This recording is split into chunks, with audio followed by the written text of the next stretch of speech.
this explains the why. Okay, so why did Abraham give gifts to them and send them away again in this chapter in verse 6? It it it seems to me, well, it explains the several things. It explains later on why Ishmael shows up at his father's um, what we previously thought was his estranged father's funeral. Turns out they're not so estranged anymore. But it also explains why we see these names, the descendants of both concubines, kind of intertwined in history, as far south as in Yemen, in ancient stone inscriptions. We see these tribal names etched side by side as the ancestors of the Arabs. And the Arabs themselves divide all the Arabs into three categories: the Ariba, those who are the OG Arabs; the Mustariba, which are the people that weren't Arabs, that were Arabized through assimilation; and then I forgot the Arabic term for the third group, but it's pretty much the extinct tribes, Arabic tribes that existed at one point and then disappear from record because of whatever reason. And let me tell you, when we get to verses 12 through 18, we're gonna focus on three of Ishmael's descendants, kind of zoom in on them, and really one of them is going to stand out because his legacy continues to haunt us all over the world till this day. But then, we'll look at the sons of Keturah and their descendants and go from there.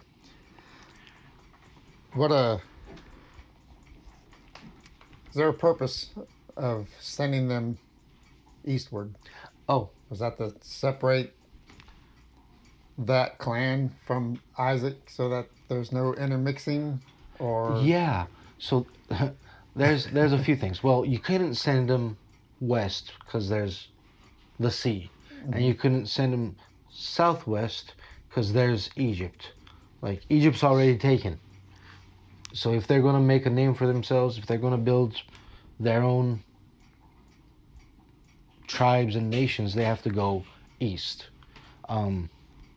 Again, though, spiritually speaking, going back to the first chapters of Genesis, what do we see when we go east? It's always out from the presence of the Lord, always cast away, always into sin, always into spiritual nomad's land. right, because God said, or like you were saying, He sent Adam and Eve eastward of the garden. Yeah. And then Cain, when he murdered his brother, went eastward.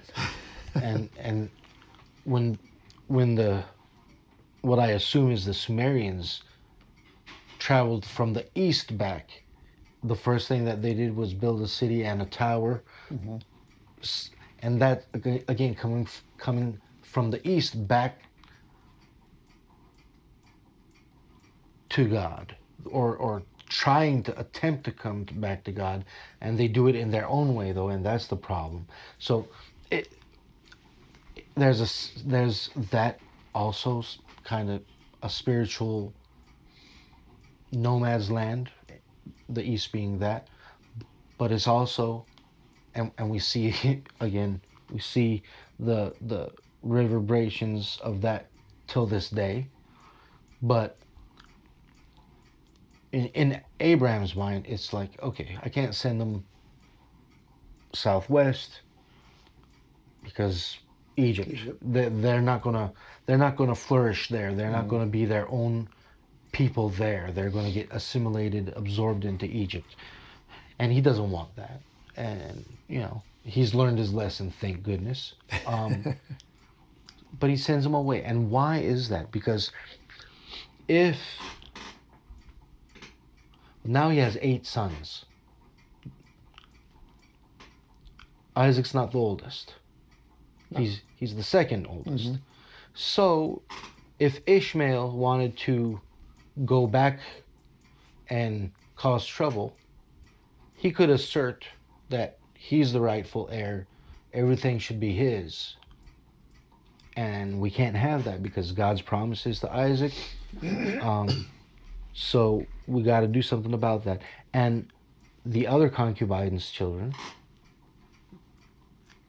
Keturah's sons, might have said, yeah, we are hanging with Ishmael because you're the second son, and that's not how this works. And so Abraham's looking at it and saying, Isaac, you have a beautiful heart. You're a man of reconciliation. You're a peacemaker. Blessed are those who make peace, right? Mm-hmm. But the goodness of your own heart can cause a lot of problems. So I'm going to take measures to prevent that. So you don't have to deal with that.